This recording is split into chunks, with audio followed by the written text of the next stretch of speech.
नमस्कार सभी को। मैं पार्वती आपके अपने YouTube channel learning with passion में आपका हार्दिक स्वागत करती हूँ। जैसा कि आप जानते हैं कि इस YouTube चैनल पर मैं आपको हिंदी साहित्य से संबंधित अध्ययन करवा रही हूँ। अगर आपका विषय हिंदी है तो फिर चाहे आप किसी भी प्रतियोगी परीक्षा की तैयारी कर रहे हो, चाहे वो UGC नेट JRF हो, assistant professor, HTET, TGT, PGT, UP TET, MP TET, NVS, KVS, DSSS या हिंदी के किसी भी लेवल के स्क्रीनिंग एग्जाम की अगर आप तैयारी कर रहे हैं तो आपके लिए इस चैनल पर उपलब्ध करवाई गई हर एक वीडियो बहुत महत्वपूर्ण साबित होगी, क्योंकि पेपर को दृष्टि में रखते हुए ही मैं अपनी हर एक वीडियो बनाती हूँ, ताकि आपका भी ज़्यादा समय ज़ाया ना जाए और ना ही मेरा। कम समय में ज़्यादा से ज़्यादा परीक्षा की दृष्टि से महत्वपूर्ण कंटेंट मैं आपको उपलब्ध कराने की कोशिश करती हूँ। तो हर एक वीडियो को आप शुरू से आखिर तक ज़रूर देखें। तो आज की वीडियो में हम अध्ययन करेंगे तुलसीदास के संबंध में विभिन्न विद्वानों के कहे गए महत्वपूर्ण कथन। तुलसीदास के संबंध में विभिन्न विद्वानों ने जो भी महत्वपूर्ण बातें कही हैं, जो भी अपने कथन कहे हैं, उनका हम आज की इस वीडियो में अध्ययन करेंगे। तुलसीदास को कली काल का वाल्मीकि कहा नाभादास ने। और अगर ग्रंथ पूछ लिया जाए कि तुलसीदास को कली काल का वाल्मीकि किस ग्रंथ में कहा गया है, तो हमें ध्यान रखना है नाभादास के भक्तमाल नामक ग्रंथ में कहा गया है। तुलसीदास को बुद्धदेव के बाद सबसे बड़ा लोकनायक कहने वाले ग्रियर्सन थे। अगर पेपर में प्रश्न यूं बनाकर पूछ लिया जाए कि बुद्धदेव के बाद सबसे बड़ा लोकनायक तुलसीदास को किसने कहा, तो हमें ध्यान रखना है ग्रियर्सन ने कहा था।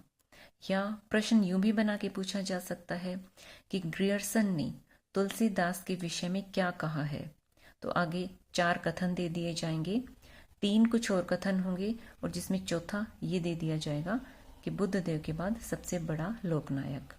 तो हमें ध्यान रखना है कि ग्रियर्सन ने कहा था। हमें सभी तथ्य बहुत अच्छी तरह से याद करने हैं, ताकि एग्जामिनर चाहे कैसे भी प्रश्न घुमा के पूछ ले, हम उस प्रश्न में उलझे नहीं, बल्कि अगर हम अच्छी तरह से हर एक प्रश्न को याद करेंगे तो हम हर एक एंगल से प्रश्न को देखेंगे और उसका उत्तर हमें आसानी से मिल जाएगा। तो हमें इन प्रश्नों को भी दोनों साइड से ही याद रखना है कि अगर कथन पूछ लिया जाए कि ये कथन किसने कहा है तुलसीदास के विषय में, तो हमें ध्यान रखना है ग्रियर्सन ने कहा है। और अगर लेखक का या आलोचक का नाम देकर पूछ लिया जाए कि इस आलोचक ने तुलसीदास के विषय में क्या कहा है, तो हमें ध्यान रखना है कि इन कथनों को हमें फिर याद रखना होगा। तुलसीदास के विषय में कहा है कि कविता करके तुलसी न लसे, कविता ही लसी पा तुलसी की कला। तुलसीदास के विषय में ये कहने वाले अयोध्या सिंह उपाध्याय हरियोध हैं। तुलसी का काव्य समन्वय की विराट चेष्टा है, ये कहने वाले आचार्य हजारी प्रसाद द्विवेदी हैं। तुलसी समन्वयवादी कवि थी, ये कहने वाले भी आचार्य हजारी प्रसाद द्विवेदी हैं। भारतवर्ष का लोकनायक तुलसीदास को कहा हजारी प्रसाद द्विवेदी ने। समन्वय की विशाल बुद्धि लेकर उत्पन्न होने वाला तुलसीदास के विषय में ये कहा हजारी प्रसाद द्विवेदी ने ही कहा है। उस युग में किसी को तुलसी के समान सूक्ष्म दर्शिनी और सार ग्राहिणी दृष्टि नहीं मिली थी, ये कथन तुलसी के विषय में कहा है हजारी प्रसाद द्विवेदी ने। यह एक कवि ही हिंदी को प्रौढ़ साहित्यिक भाषा सिद्ध करने के लिए काफी है। इनकी वाणी की पहुंच मनुष्य के सारे भावों व्यवहारों तक है। तुलसीदास के विषय में ये कथन है आचार्य रामचंद्र शुक्ल का।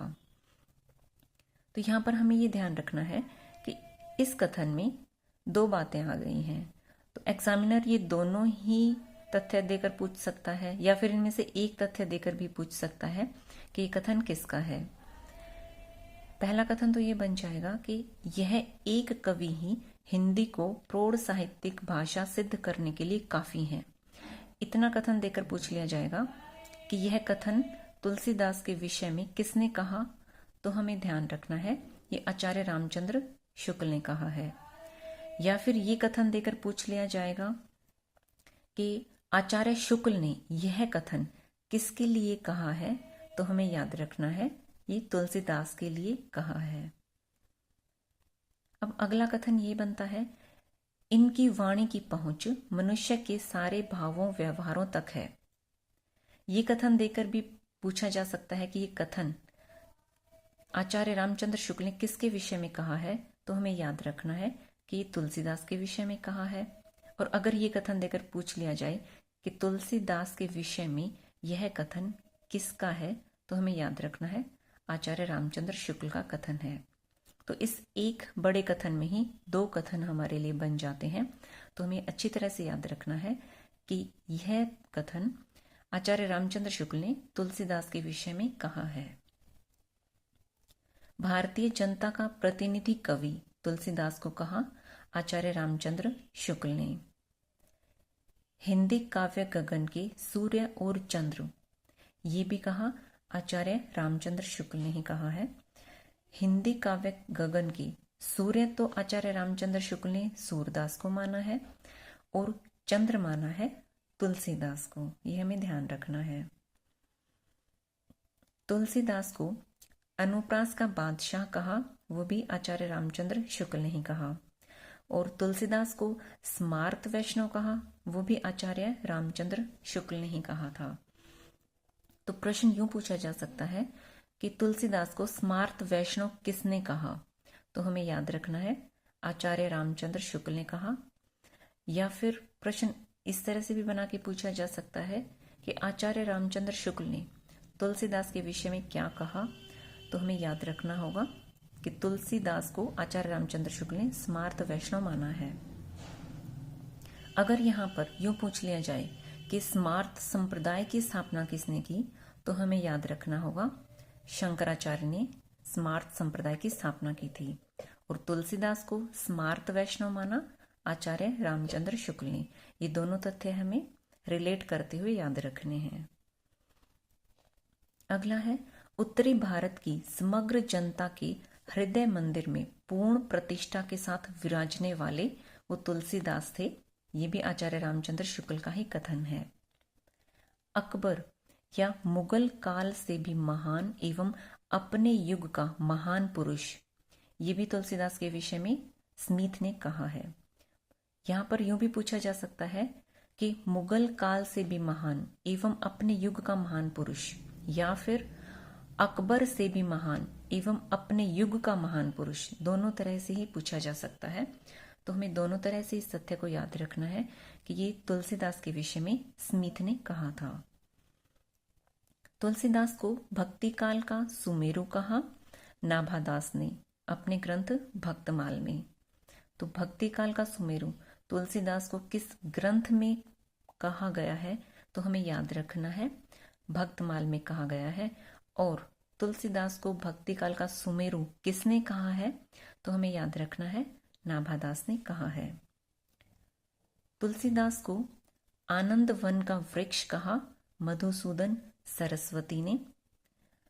हिंदी कविता कानन का सबसे बड़ा वृक्ष कहा विजेंद्र सनातक ने। तुलसीदास को मानस का हंस कहा अमृतलाल नागर ने। अमृतलाल नागर ने तुलसीदास के ऊपर अपना उपन्यास लिखा था मानस का हंस नाम से, तो इसलिए मानस का हंस तुलसीदास को कहा अमृतलाल नागर ने। तुलसी को जातीय कवि या फिर जातीय जन जागरण का कवि कहा रामविलास शर्मा ने।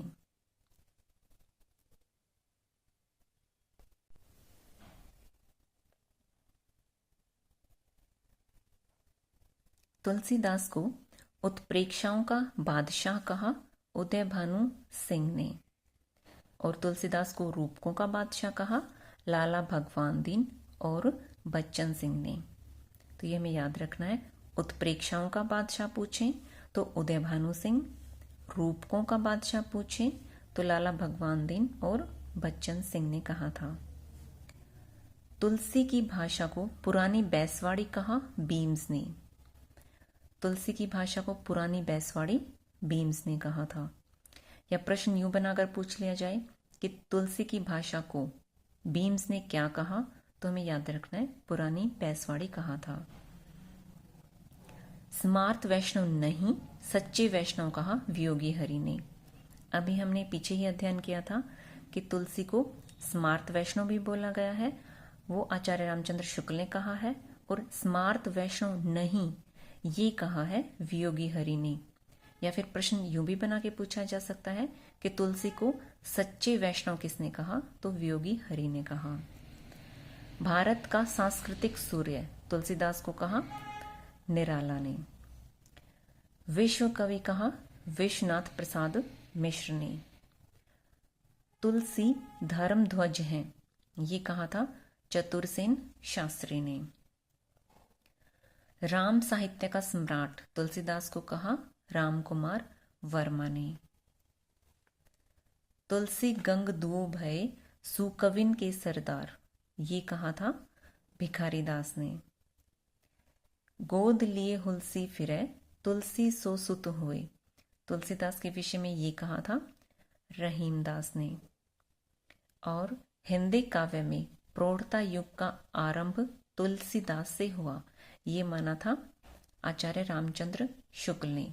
या फिर यूं भी प्रश्न बना के पूछा जा सकता है कि आचार्य रामचंद्र शुक्ल ने तुलसीदास के विषय में क्या कहा या उन्हें क्या माना। या फिर यूं भी पूछा जा सकता है कि हिंदी काव्य में प्रौढ़ता युग का आरंभ आचार्य शुक्ल ने किससे माना, तो तुलसीदास से माना। तो इस तरह से हमें सभी तथ्य बहुत अच्छी तरह से याद रखने हैं ताकि एग्जामिनर चाहे कैसे भी घुमा के प्रश्न पूछे हम उसको अच्छी तरह से समझ के उसका उत्तर दे सकें। तो आज की जो वीडियो है जिसमें तुलसीदास के विषय में विभिन्न विद्वानों के कहे गए कथन हमने पढ़े हैं, और हमें ये सभी कथन बहुत अच्छी तरह से याद रखने हैं क्योंकि तुलसीदास जो हैं ये पेपर की दृष्टि से बहुत महत्वपूर्ण बनते हैं। तुलसीदास से संबंधित कोई ना कोई प्रश्न किसी न किसी पेपर में ज़रूर पूछा जाता है, तो हमें इन सभी तथ्यों को बहुत अच्छी तरह से याद रखना है ताकि पेपर में अगर प्रश्न आए तो हमारा वो प्रश्न गलत ना हो। तो मुझे उम्मीद है कि आज की वीडियो आपको बहुत पसंद आई होगी और पेपर की दृष्टि से ये आपके लिए बहुत महत्वपूर्ण भी साबित ज़रूर होगी। तो मेरे साथ बने रहने के लिए, मुझे धैर्य से सुनने के लिए आपका बहुत बहुत धन्यवाद। मिलते हैं अगली वीडियो में।